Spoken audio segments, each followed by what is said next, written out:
नमस्कार, मैं हूं देवांशु। आप देख रहे हैं न्यूज़ फॉर नेशन। कुर्नी में उपचुनाव हो रहे हैं और अब बिहार के तेज तर्रार और सीनियर लीडरान जो हैं इस चुनावी प्रचार में कूद पड़े हैं।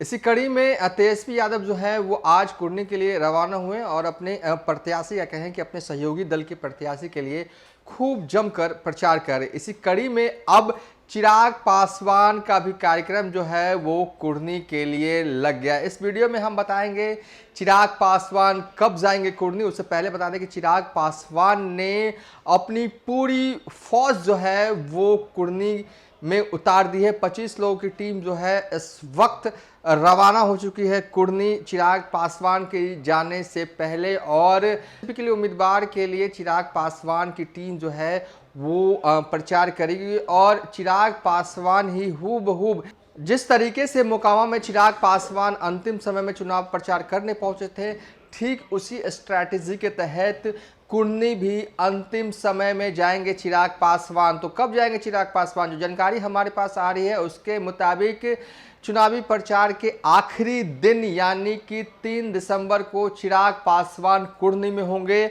और बीजेपी के उम्मीदवार के लिए प्रचार करेंगे और कुर्नी के दलितों को लामबंद करने की पूरी कोशिश जो है वो करेंगे। जो कार्यक्रम, जो शेड्यूल जो हमारे सूत्र बता रहे हैं, पार्टी के जो सूत्र बता रहे हैं उसके हिसाब से चिराग पासवान जो हैं वो 11:30 बजे कुर्नी जो है वो पहुंच जाएंगे और रोड शो भी होगा उनका और चुनावी एक तरह से कह सकते हैं कि जनसभा को भी संबोधित करेंगे चिराग पासवान। भले ही चिराग पासवान पूर्ण रूप से अभी एनडीए का हिस्सा नहीं हो, लेकिन एनडीए के प्रत्याशी को जिताने के लिए जी जान से लगे हुए हैं। बात चाहे मोकामा की हो, बात चाहे गोपालगंज की हो, अब बात चाहे कुर्नी की हो। 25 सदस्यों की टीम जो है वो रवाना हो चुकी है चिराग पासवान के लिए। कुर्नी में बीजेपी के लिए प्रचार करेगी और अब चिराग जो है वो खुद तैयारी कर रहे हैं कुर्नी जाने के लिए।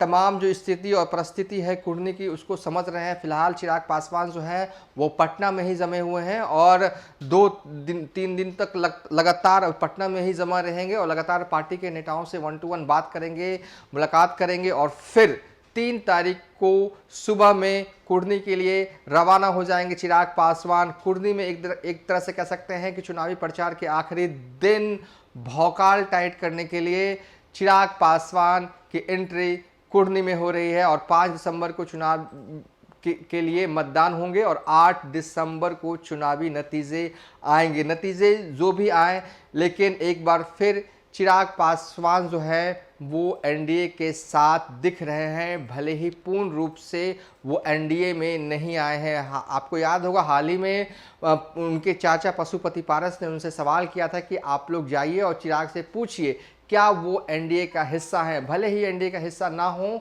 लेकिन चिराग पासवान जो हैं वो बीजेपी के प्रत्याशी के लिए काम कर रहे हैं जितवाने के लिए। बहरहाल अभी तक के लिए इतना ही। आप देखते रहिए न्यूज़ फॉर नेशन।